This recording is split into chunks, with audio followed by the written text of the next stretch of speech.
Good morning साथियों, स्वागत आप सभी का आपके अपने यूट्यूब चैनल जिक्की जीत सर में। आज मैं आपके लिए लेकर के आया हूँ जो रिट भर्ती परीक्षा है 2021 और उस रिट भर्ती परीक्षा में जो सामाजिक विज्ञान और राजस्थान अध्ययन की जो पुस्तकें हैं, माध्यमिक शिक्षा बोर्ड की आरबीएससी की जो पुस्तकें हैं, कक्षा 6 से लेकर के 12 तक जो पुस्तकें हैं, उनसे जो वन लाइनर क्वेश्चन है, लगभग कह सकते हैं सारांश रूप में या वन लाइनर क्वेश्चन के रूप में आपको कक्षा 6 से लेकर के टोटल 12 तक सारे क्वेश्चंस यहाँ पर देखने को मिलेंगे।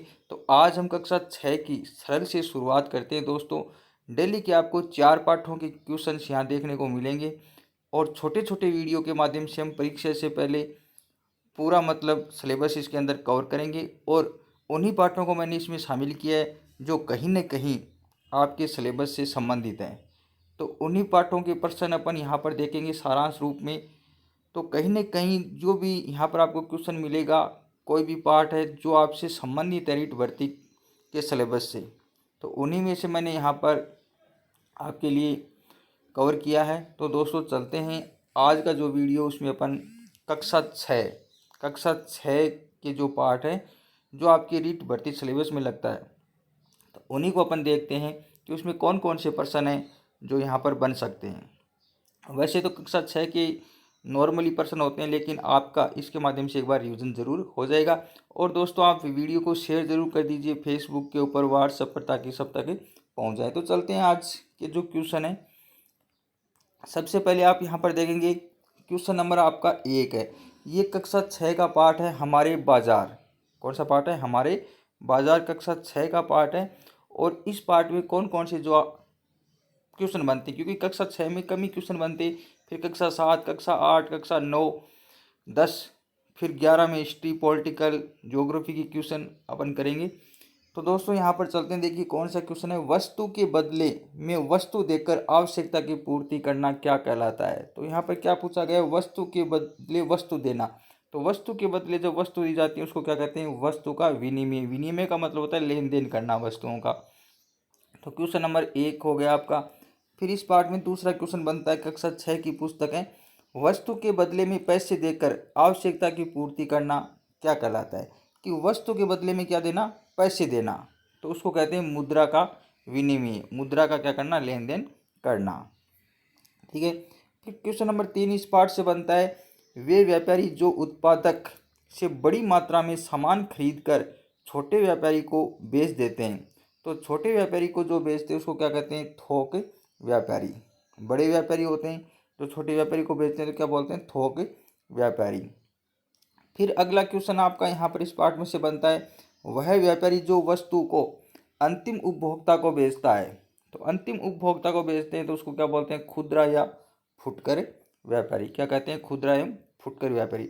दोस्तों वैसे कक्षा 6 में क्वेश्चन सरल सरल है, लेकिन आपका इसके माध्यम से रिवीजन हो जाएगा, इसलिए आप वीडियो पर बने रहें और लास्ट तक देखें और अपने दोस्तों में ज़रूर शेयर कर दीजिए। डेली आपको 10 या 15 मिनट का वीडियो यहाँ पर 3 या 4 पार्ट आपके कवर हो जाएंगे, रिवीजन हो जाएगा, इसलिए आप वीडियो को पूरा देखें। तो चलते हैं, देखिए अगला आपका क्वेश्चन है, भारत के सभी बैंक किसके निर्देशन में कार्य करते हैं? भारत के जितने भी जो बैंक है वो किसके दिशा निर्देश में काम करते हैं? तो आरबीआई, भारतीय रिजर्व बैंक। भारतीय रिजर्व बैंक जिसकी स्थापना 1935 में हुई थी, भारतीय रिजर्व बैंक की। ठीक है। फिर अगला चलते हैं, एटीएम मशीन का पूरा नाम क्या है? एटीएम मशीन का पूरा नाम। तो एटीएम का क्या है? ए से ऑटोमेटिक, टी से ट्रेलर और एम से मशीन, ऑटोमेटिक ट्रेलर मशीन। तो एटीएम का पूरा नाम क्या हो गया? Automatic teller machine. फिर 7वां क्वेश्चन बनता है, परिवार के सदस्यों के सहयोग से चलने वाला उद्योग क्या कहलाता है? जिसमें केवल परिवार के सदस्य काम करते हैं उसको क्या कहते हैं? कुटीर उद्योग। क्या कहते हैं? कुटीर उद्योग कहते हैं। फिर अगला क्वेश्चन इस पार्ट से बनता है, लगभग 20 व्यक्तियों के द्वारा चलाया जा रहा उद्योग किसकी श्रेणी में आता है? तो ये किसकी श्रेणी में आता है? लघु उद्योग में, जिसमें मतलब परिवार के 5 या 10 सदस्य मिलकर के काम करते हैं, तो उसको तो हम क्या कहते हैं? कुटीर उद्योग। जैसे दरियाँ बनाना, टोकरियाँ बनाना, जो घरेलू हम कार्य करते हैं, तो वो किस में आता है? कुटीर उद्योग में। और जिसमें 20 से अधिक व्यक्ति होते हैं तो वो किस में आ जाता है? लघु उद्योग के अंदर आ जाता है। तो दोस्तों ये हमारे बाज़ार में से अपने जो सिलेबस से संबंधित जो क्वेश्चंस हैं वो मैंने यहाँ पर कवर किए हैं इस पार्ट में से। फिर अगले पार्ट में चलते हैं, तो आप टोटल पार्टों को यहाँ पर देख सकते हैं। अगले पार्ट में चलते हैं, सहकारिता एवं उपभोक्ता। दोनों टॉपिक आपके लगते हैं कक्षा 6 की पाठ्य पुस्तक में से, सहकारिता एवं उपभोक्ता संरक्षण। तो उससे संबंधित कक्षा 6 की पाठ्य पुस्तक में संबंधित कौन से प्रश्न है, तो आप यहाँ पर देखेंगे, संगठित रूप से व्यक्ति जब आपसी सहयोग के लिए कार्य करते हैं। संगठित रूप से, किस रूप में? संगठित रूप में जब व्यक्ति आपसी सहयोग के लिए कार्य करते हैं तो उसी को हम क्या कहते हैं? क्या कहते हैं? सहकारिता कहते हैं। सहकारिता का मतलब संगठित रूप में जब एक दूसरे का सहयोग करते हुए काम किया जाता है उसको सहकारिता कहते हैं। फिर ये इंपॉर्टेंट प्रश्न है, सहकारिता का मूल मंत्र क्या है? मूल मंत्र क्या है? एक सबके लिए और सब व्यक्ति एक के लिए, कि एक व्यक्ति सबके लिए काम करता है, ग्रुप में काम करता है, और सब ग्रुप है वो एक व्यक्ति का क्या करता है? सहयोग करता है अपने जो ग्रुप में है। तो एक सब के लिए और सब एक के लिए, बहुत ही इंपॉर्टेंट क्वेश्चन है कक्षा 6 की पुस्तक में से। फिर 3 नंबर क्वेश्चन है, एक प्राथमिक सहकारी समिति के गठन के लिए कम से कम कितने सदस्यों का होना आवश्यक है? एक अगर हम प्राथमिक सहकारी समिति बनाते हैं, उसका गठन करते हैं, तो कितने सदस्य होने चाहिए? तो कितने होने चाहिए? 15 सदस्य होने चाहिए। ठीक है, कितने सदस्य होने चाहिए? 15 सदस्य होने चाहिए सहकारी समिति में, प्राथमिक में। फिर अगला क्वेश्चन है, जब कोई व्यक्ति किसी सेवा या वस्तु को खरीदता है, जब कोई व्यक्ति किसी वस्तु या सेवा को खरीदता है तो उसको क्या कहते हैं? उपभोक्ता कहते हैं। जब हम कोई भी मतलब सामान खरीदते हैं तो हम क्या हो गए? उपभोक्ता हो गए। फिर अगला देखो इंपॉर्टेंट क्वेश्चन है आपके लिए, उपभोक्ता के अधिकार की रक्षा के लिए कौन सा कानून का प्रावधान है? तो कौन सा कानून बनाया गया? इसके लिए एक अधिनियम बनाया गया, उपभोक्ता संरक्षण अधिनियम। कौन सा? 1986 में ये बनाया गया भारत में। तो उपभोक्ता संरक्षण अधिनियम 1986, इंपॉर्टेंट क्वेश्चन आपको ध्यान में रखना है। फिर अगला क्वेश्चन, जिला उपभोक्ता मंच पर कितने रुपए तक की शिकायत की जा सकती है? जिला उपभोक्ता मंच पर कितने रुपए की शिकायतें तक की जा सकती हैं? तो कितने तक? 20 लाख तक। जिला जो उपभोक्ता मंच है उस पर 20 लाख तक की जा सकती हैं। फिर राज्य उपभोक्ता आयोग पर कितने रुपए तक की शिकायत की जा सकती है? तो इसमें 20 से लेकर के 1 करोड़, 20 लाख से लेकर के 1 करोड़ तक शिकायतें की जा सकती हैं। फिर अगला यहाँ पर इस पार्ट में से आपका क्वेश्चन बनता है, राष्ट्रीय उपभोक्ता आयोग पर कितने रुपए तक की शिकायत की जा सकती है? अब राष्ट्रीय स्तर पर आ जाते हैं तो 1 करोड़ से अधिक रुपए की, मतलब जिला स्तर पर 20 लाख और जो राज्य स्तर है उसके ऊपर कितने? 20 से 1 करोड़, और जो राष्ट्रीय उपभोक्ता आयोग है वहाँ पर 1 करोड़ से अधिक की शिकायत हम कर सकते हैं।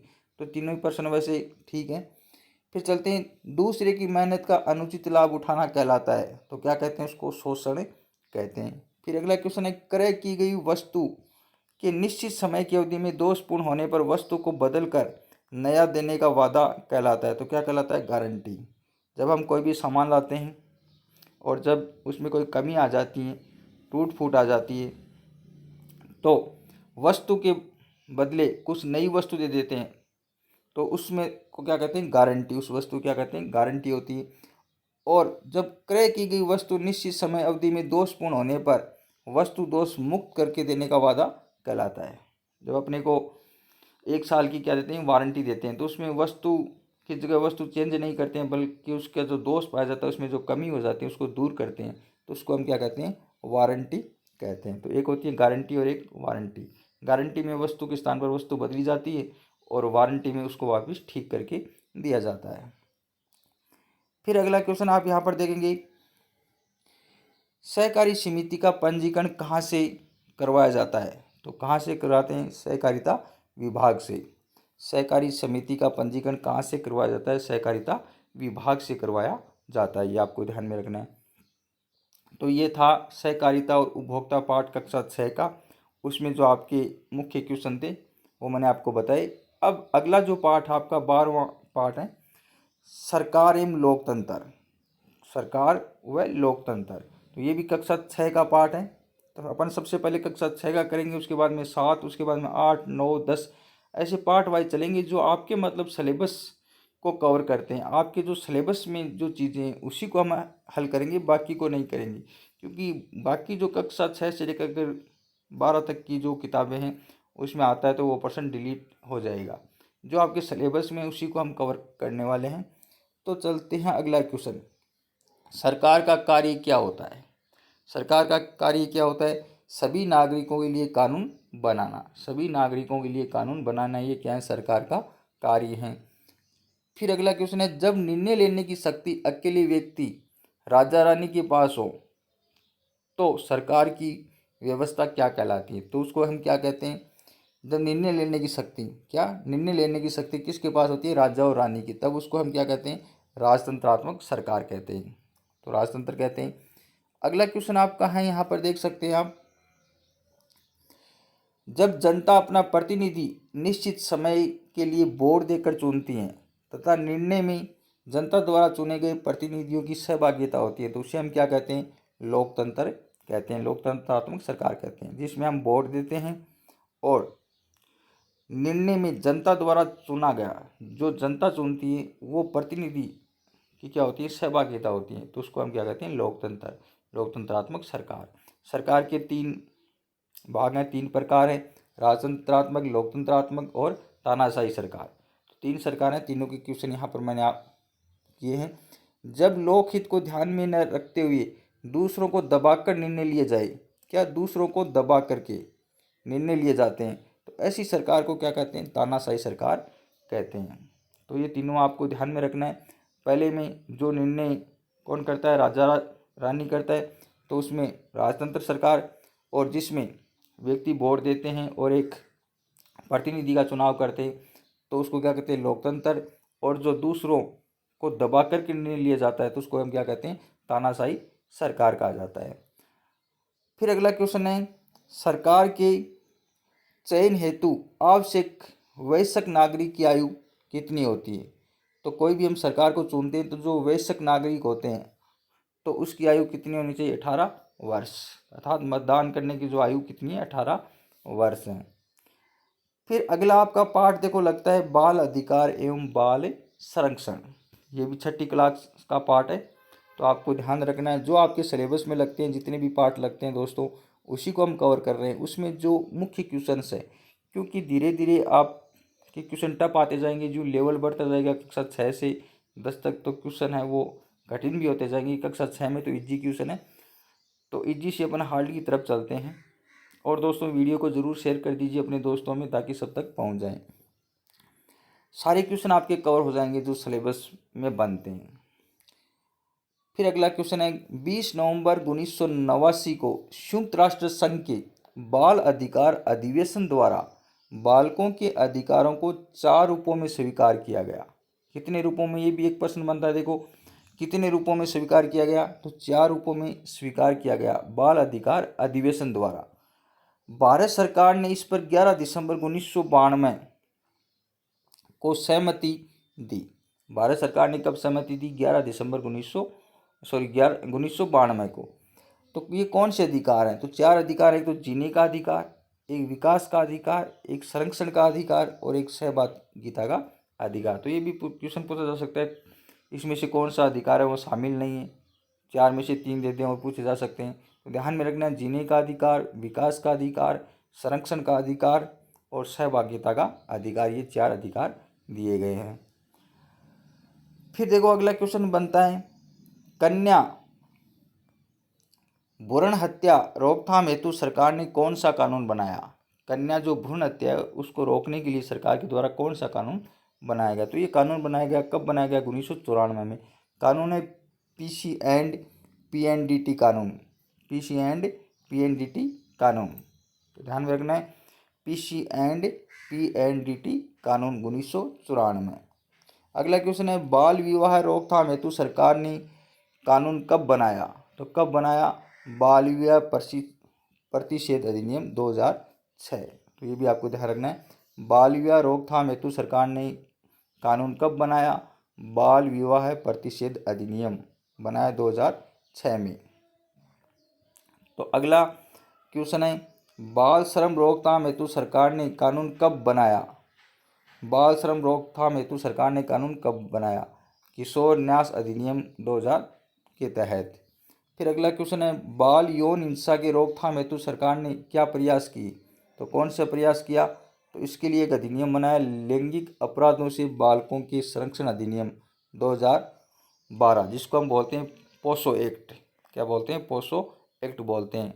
लैंगिक अपराधों से बालकों का संरक्षण अधिनियम 2012, मतलब पोसो एक्ट बनाया गया 2012 में। फिर आपका अगला जो क्वेश्चन है, चाइल्ड हेल्पलाइन नंबर क्या है? तो बालकों की हेल्प करने के लिए नंबर हैं वो कितने? 1098। कितने? 1098। तो दोस्तों आज हमने इस वीडियो में 4 पार्टों को कवर किया है। कल अपन अगले 4 पार्टों को कवर करेंगे। अगला पार्ट आपका होगा स्थानीय स्वशासन, ग्रामीण व शहरी।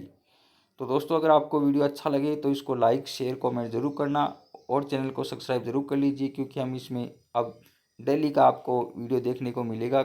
एक वीडियो भी मिल सकता है, 2 भी मिल सकता है। कक्षा 6 से लेकर के 12 तक लगभग 5000 प्लस क्वेश्चन है वन लाइनर। तो आप की रिवीजन के लिए आप 10-15 मिनट ज़रूर निकालिए। तो धन्यवाद दोस्तों।